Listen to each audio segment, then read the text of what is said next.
오늘 성경 말씀에 보아스라고 하는 사람이 반복되어 나오고 있습니다. 룻기인데 보아스라는 이름이 굉장히 많이 반복이 되고 있습니다. 보아스는 엘리멜렉의 친족이었습니다.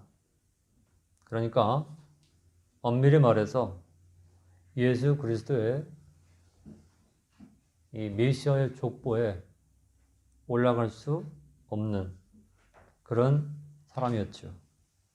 근데 하나님은 그 보아스를 엘리멜렉을 대신한 그런 사람으로 이 족보에 올라갈 수 있도록 특별한 은혜를 입은 사람이 바로 보아스라는 사람입니다. 보아스는 그 이름의 뜻이 그 안에 능력이 있다. 그런 뜻이에요. 그 안에 능력이 있다. 혹은 힘이 있다. 보아스. 이름이 좋죠? 그 안에 능력이 있다. 힘이 있다. 그 안에 능력이 있고 힘이 있으려면 어떻게 됩니까? 하나님 앞에서 살아야 돼요. 하나님 앞에서 살 때 능력이 있고 힘이 있는 거예요. 하나님이 없으면 아무리 힘이 있어도 힘이 있는 게 아니고, 하나님이 아니면 아무리 유능해도 유능한 게 아닙니다.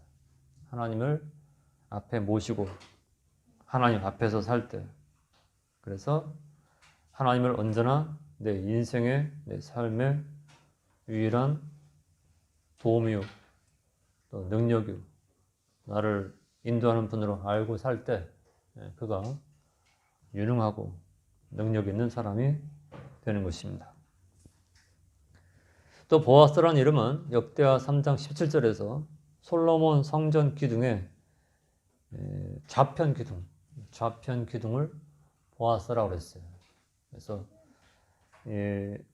좌편 기둥에 그래서 여호와께 힘이 있으니 왕은 기뻐한다.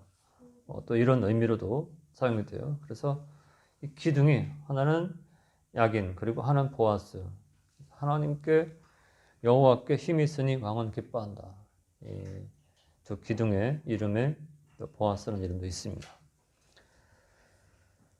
룻에 이어서 룻에 여러 인물들이 나오지만 룻은 지난주에 우리가 살펴봤고, 오늘 보아스라는 사람을 말씀을 드리는데, 이 보아스 하면 고엘 제도, 고엘이라고 하는 이 고엘 제도의 이 특수한 제도로 인해서 결국은 메시아의 족보에 기록이 되는 그런 사람이 바로 보아스입니다. 고엘 제도는 고대 근동 히브리 사회에서 발견할 수 있는 독특한 제도입니다. 독특한 사회 제도인데, 친족 그리고 또 혈연 공동체를 중심으로 사회생활이 이루어진 때들, 그때는 그저 한 종족 그리고 또 친족 그리고 혈연 공동체로 이어지던 그런 사회생활이 이루어지던 그런 때인데, 이 공동체의 구성원들이 서로의 생명과 재산을 그리고 가문을 보호해 주기 위한 일종의 상호 보호 제도를 고엘 제도라 그렇게 합니다. 그냥 그 가문이 몰락할 수밖에 없어요. 엘리멜렉이 그 아내 나오미와 그 아들 말론과 그리고 기르를 데리고 모압에 기근을 피해서 갔는데, 10년이 지나면서 이제 그곳에서 룻과 오르바 며느리를 얻었는데, 10년 만에 엘리멜렉, 말론, 기륜 이 세 사람이 다 죽었습니다. 그러니까 이제는 남자가 없어요. 그러면 이제 가문이 끝입니다. 그러면 이대로 끝나는 거냐? 그런 가문을 다시 이어갈 수 있게 하는 이런 제도가 고엘 제도예요. 그 고엘 제도는 내가 희생되고 내가 포기돼야 돼요. 아까 오늘 여기 나오는 사람 6절의 말씀처럼 나는 내 기업에 손해가 되고 이 6절에 그러죠. 그 기업 물을 자가 나는 내 기업에 손해가 있을까 봐 나를 위해서 난 못하겠다. 그러면 다음 이제 이 다음 권위를 가진 사람에게 넘어가요. 그래서 1순위가 포기하면 2순위가 되는 것처럼 오늘 1순위인 사람이 난 내한테 손해가 오기 때문에 난 그거 포기할 거야. 아무리 뭐 대단해도 내가 손해보는데 내가 왜 해? 나 안 해. 그래서 그 다음이 보아스인데 보아스가 그 1순위였던 사람이 포기함으로 이제 그 사람이 포기한 걸 이어받아서 엘리멜렉의 이 소유지를 가느라고 또 이 엘리멜렉의 대를 이어가는 그런 자리에 선 사람이 바로 보아스라. 이러한 말씀들을 우리가 기억하면 참 우리 믿음의 사람들이 희생이에요. 내가 희생해서 내게 돌아오는 게 뭐야? 내가 희생해서 나한테 유익이 뭐야? 그런 계산을 하면서 내한테 유익 없으면 그만둘래. 그게 세상이에요. 그러나 믿음의 세계는 그게 아니고 내게 손해가 돌아오는 게 문제가 아니고 하나님 뜻이 이루어지는 것이 우선이기 때문에 그거에 목적을 두고 나아갑니다. 보아스는 바로 그런 사람이었어요. 자기의 가문, 자기에게 속한 모든 것이 다 이제 이 엘리멜렉에게 넘어가지만 그것을 기꺼이 감수합니다. 근데 하나님은 그렇게 했더니 오히려 성경에 보아스의 후손들을, 보아스의 조상들을 거기에다가 편입을 시켜주셨고, 그래서 보아스가 메시아의 조상의 자리에 서는 그런 놀라운 일을 보여주신 거예요. 머리를 굴려가면서 어떻게 내가 이 자리에 설까? 그렇게 하지 않고 자신을 버리고 하나님 뜻을 받으니까 오히려 그를 존귀한 자가 되게 하는 이런 일을 성경이 보여주고 있는 것입니다. 그래서 어떻게 보면 머리를 잘 쓰고 머리를 잘 굴린다고 해서 존귀한 자리에 서는 것이 아니고 순전하게 하나님 앞에 나아갈 때 하나님은 그것을 귀하게 보시고 값지게 보신다 하는 사실을 보여주고 있는 것입니다.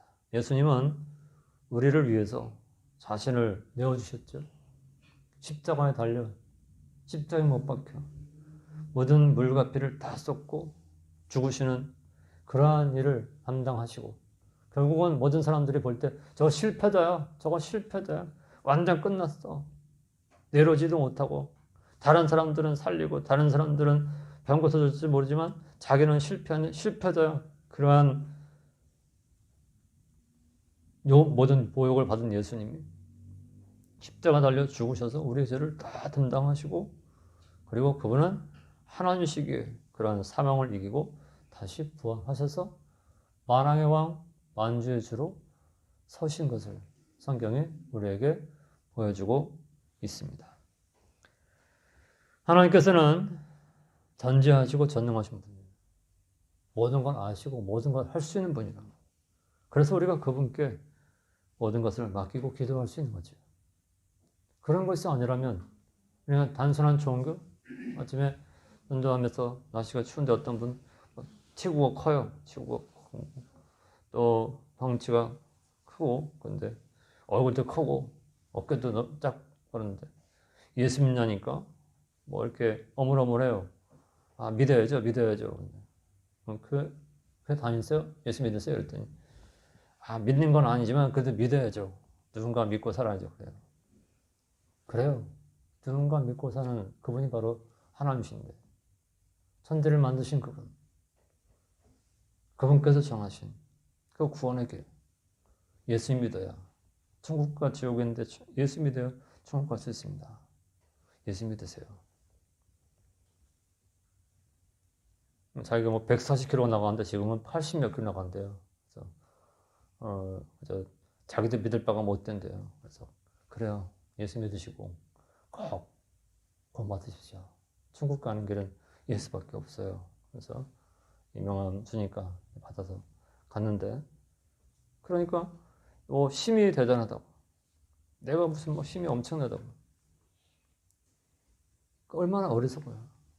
그 자랑할 수 없어요. 언제 넘어질지 모릅니다. 하나님 앞에 모든 걸 하신 전능하신 하나님 앞에 나를 맡기고 사는 거예요. 그분 예수께서 이루신 구원을 바라보고 사는 거예요. 얼마나 귀한 것인가.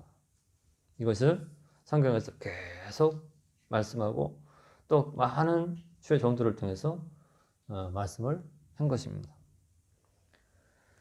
오늘 이 본문 어두운 사사시대입니다.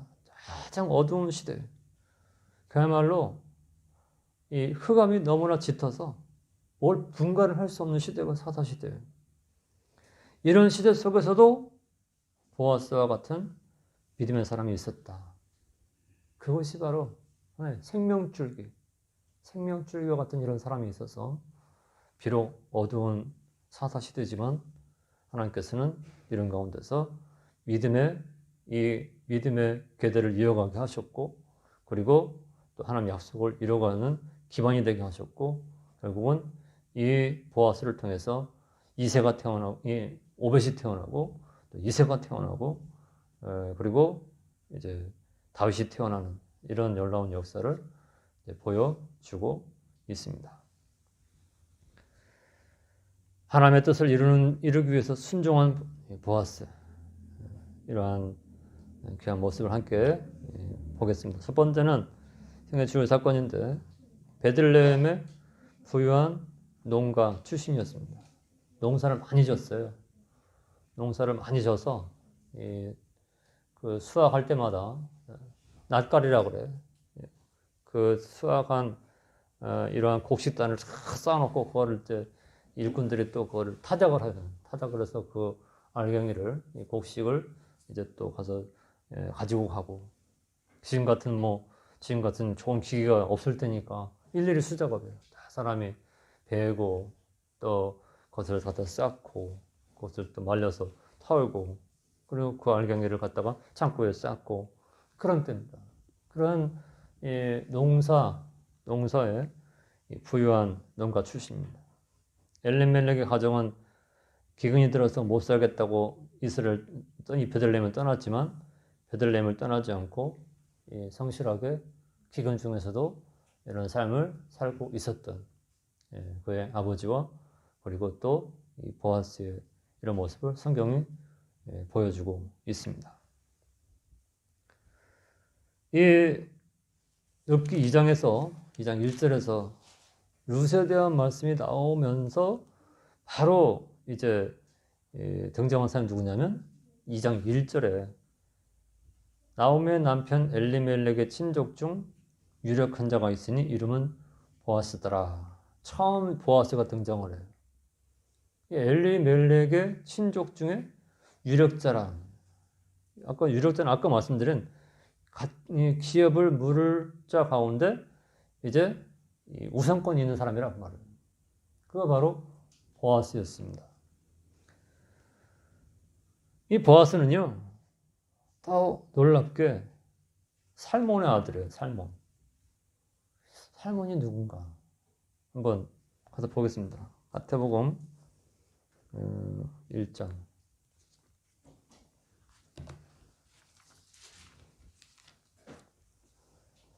마태복음 1장 5절에 보면요. 1장 5절에 살몬은 라합에게서 보아스를 낳고 보아스는 룻에게서 오벳을 낳고 오벳은 이새를 낳고 이새는 다윗 왕을 낳으니라. 이렇게 말씀되어 있죠. 자, 여기 5절에 살몬은 누구예요? 누구 아버지예요? 보아스 아버지예요. 근데 라합은 누구예요?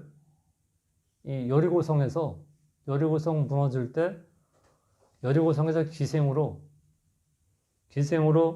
모든 이스라엘 백성들의 소식을 듣고 정탐으로 갔던 사람들을 맞이해서 숨겨주고 그 사람들의 생명을 유지할 수 있게 해주고 대가로 여리고성이 무너질 때 당신들이 가나안 땅을 정복할 때 나와 우리 가족을 살려줘라. 그래서 그 사람들을 살려준 사람이 누구야? 라합이에요. 그래서 그 라합이 여리고성이 무너져서 다 여리고성 사람들이 다 죽임을 당할 때 라합의 집에 숨었던 사람들만 구원을 받았어요. 근데 그 라합이 누구야? 오늘 성경 보니까 그 라합이 보아스의 어머니래요. 보아스의 어머니. 그리고 그 며느리가 누구야? 성경 오늘 5절에 살몬은 라합에게서 보아스를 낳고 보아스는 르덱에서 오벳을 낳고, 그러니까 이 가나안 땅에 들어가서 여리고성을 정복하고 여리고성을 정복하고 또 다른 성들을 정복하면서 사사 시대가 이어졌는데, 이제 여호사가 또 죽고 나서 사사 시대가 이어졌는데, 이런 가운데서 태어난 사람이 누구예요? 보아스입니다. 보아스. 그러니까 보아스는 우리 엄마는 여리고성 사람이야. 이방인이야, 이방인. 근데 하나님을 인정하고 하나님께 나오면 이방인이든 누구든 하나님은 그를 두 손 들어 맞아주신 분이 하나님이에요.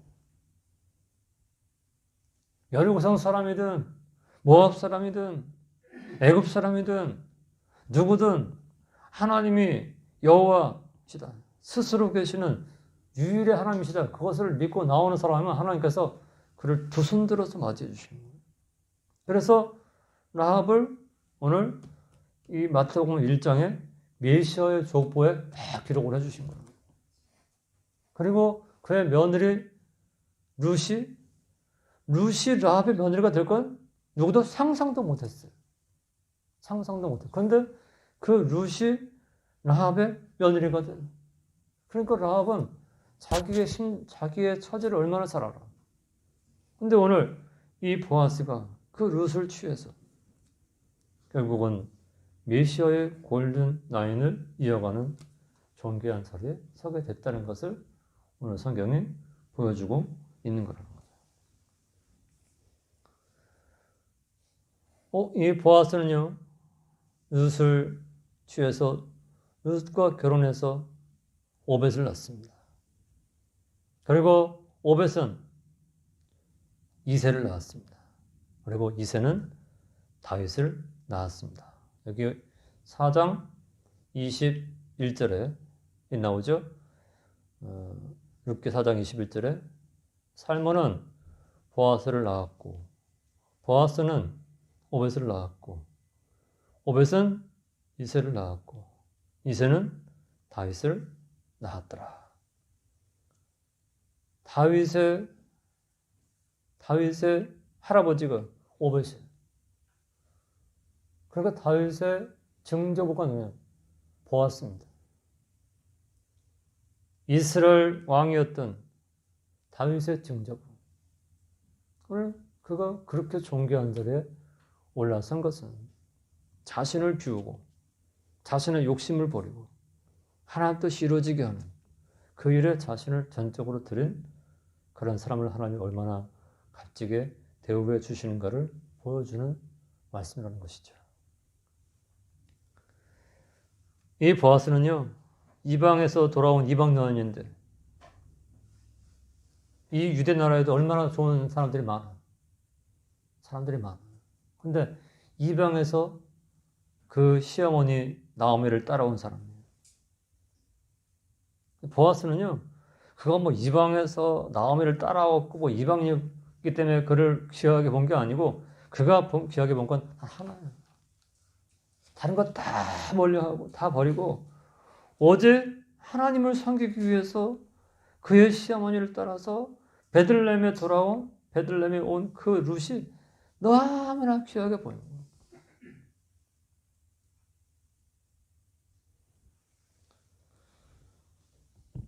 룻기 2장 12절에 그런 말씀이 있습니다.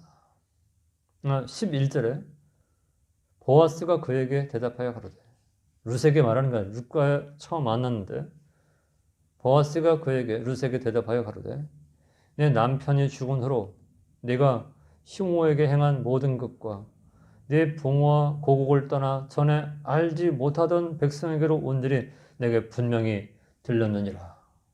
여호와께서 네 행한 일을 보응하시기를 원하며 이스라엘의 하나님 여호와께서 그 날개 아래 보호를 받으러 온 내게 온전한 상 주시기를 원하노라.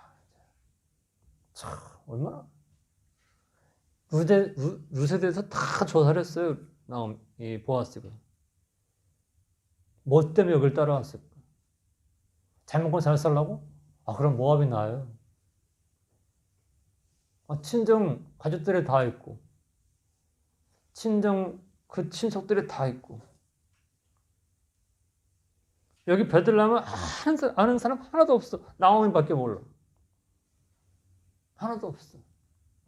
근데 그 모압 고국을 버리고 친정을 버리고 친정 부모들을 떠나서 나오미 홀 시어머니인 나오미를 쫓아서 베들레헴으로 왔다는 거예요.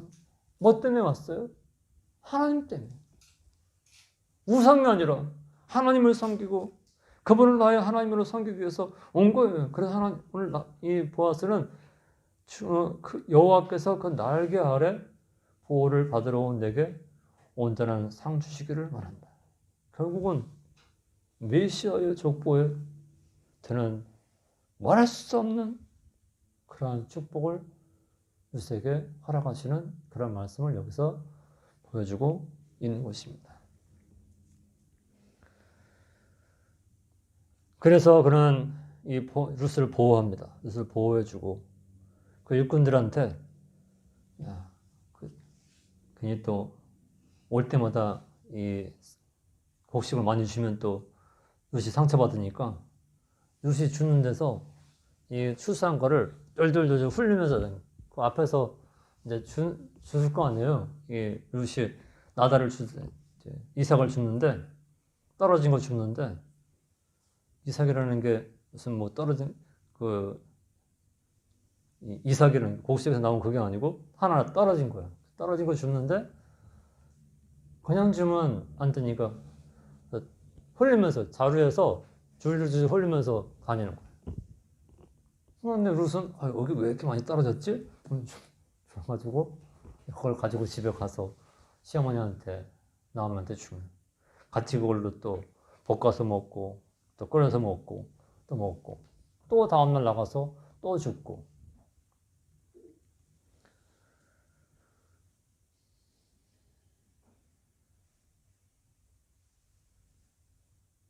그리고 그는 나오미가 그의 근족이라고 하는 그런 사실을 알고 룻에게 그는 우리의 근족이니까 하나님 그렇게 인도해 주셨어.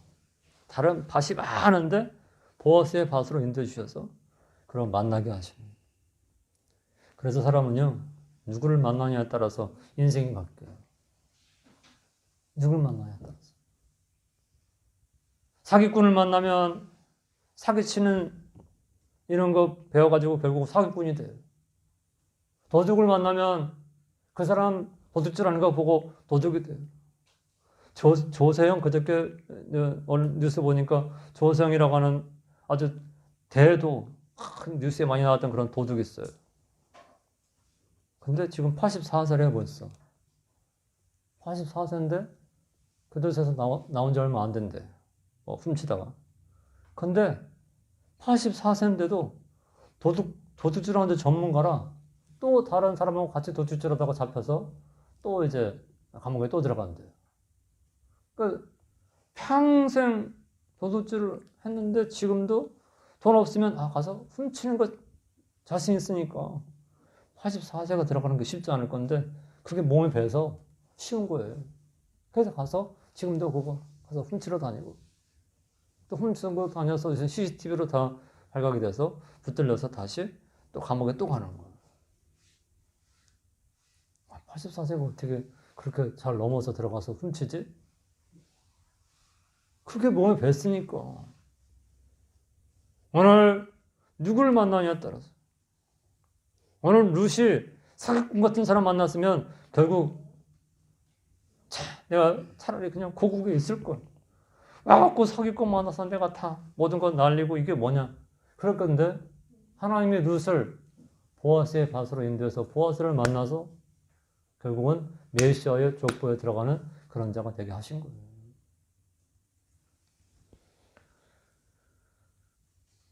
보아스는 근족이 아니고 이순이었습니다. 근데 나오미는 보아스를 그의 근족, 그 기업 물을 자가 되게 하고 싶어요. 그래서 나오미가 앞서갔어요. 어떻게 했어요? 루세게, 야, 며느리야, 저 보아스가 우리 근족인데 뺏기면 안 되잖아? 그러니까 오늘 밤에 내가 목욕을 하고 기름을 바르고, 보아스가 이 곡식더미 그거 다 그거 해놓고 그 밭에서 이제 그거 지키려고 자고 있을 거니까 거기 가서 그 밑에 발치 이불을 들고 가만히 들어가서 보아스의 사람이 되라.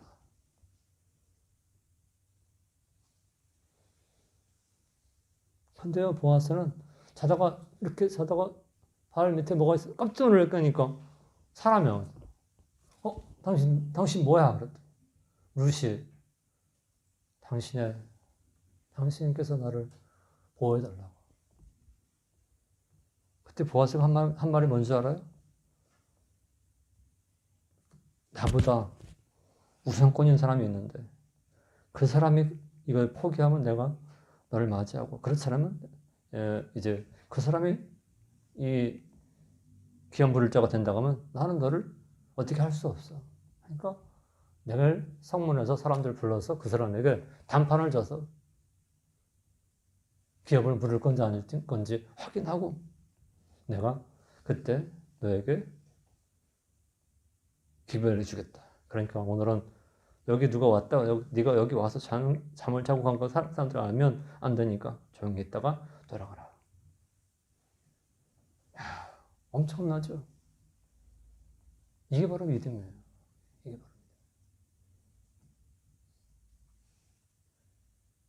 이게 바로 믿음의 힘이에요.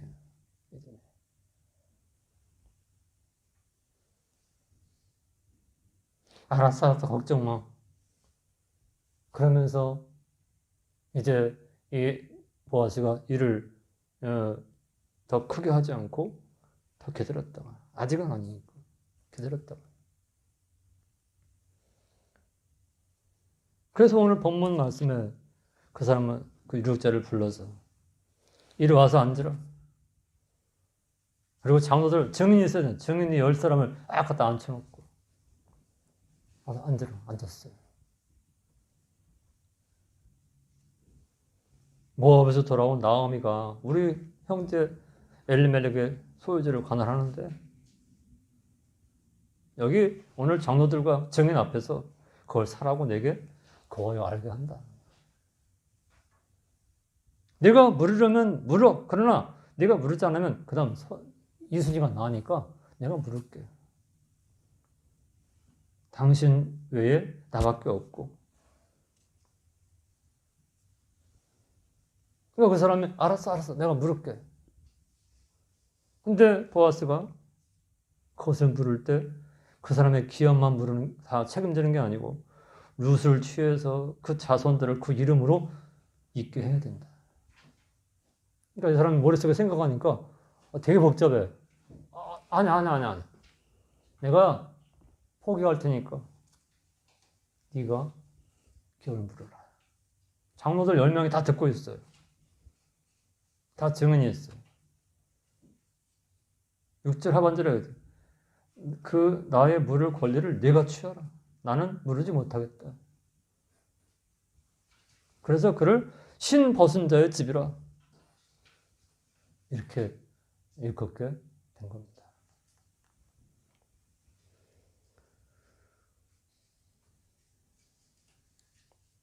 두 번째로 마지막 교훈으로 자기가 아닌 타인을 배려하는. 지금 마지막 시대 어떤 시대예요? 마지막 시대 제일 큰 현상은 자기를 사랑하는 거야. 자기 외에는 아무도 없어. 남이야 죽든지 뭐 망하든지 남이야 어떻게든지 상관없어. 나만 살면 돼. 나만 잘 되면 돼. 나만 형통하면 돼.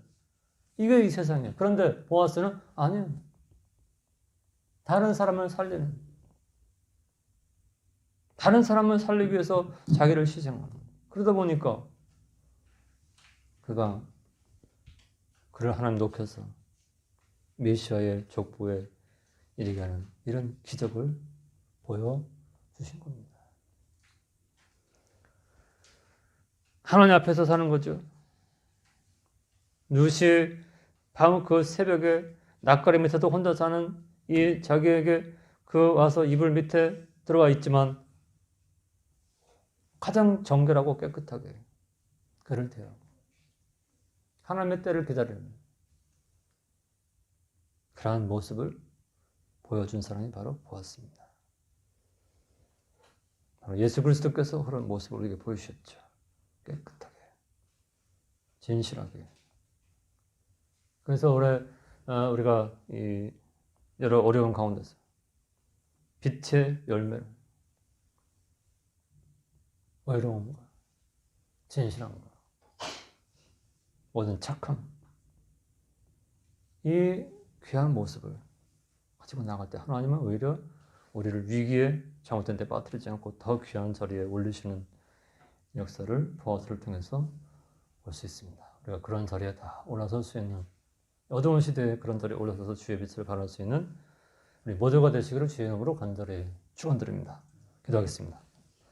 하나님 아버지 감사합니다. 오늘 보아스에 관한 귀한 말씀들을 기억하고 자기를 희생하고 자기를 낮추고 자기를 부인할 때 하나님은 오히려 그것을 높여서 더 존귀한 자리에 서게 하셨던 것을 기억하고 우리도 그와 같이 주님을 따라서 나를 부인하고 주님을 높이면서 이 값진 길을 잘 걸어가면서 구원을 이루게 하시고 천국의 백성다운 모습으로 빛의 귀한 열매, 빛의 장의 빛의 열매들을 모든 착함과 진실함과 의로움의 열매들을 주렁주렁 맺는 귀한 삶 되게 도와 주옵소서. 한 주간 살아갈 때 어느 곳에 있든지 이 귀한 믿음의 길, 보아스처럼 믿음의 길을 힘있게 걸어갈 수 있도록 도와주시기를 바라옵고 감사드리며 예수님 이름으로 기도하옵나이다. 아멘.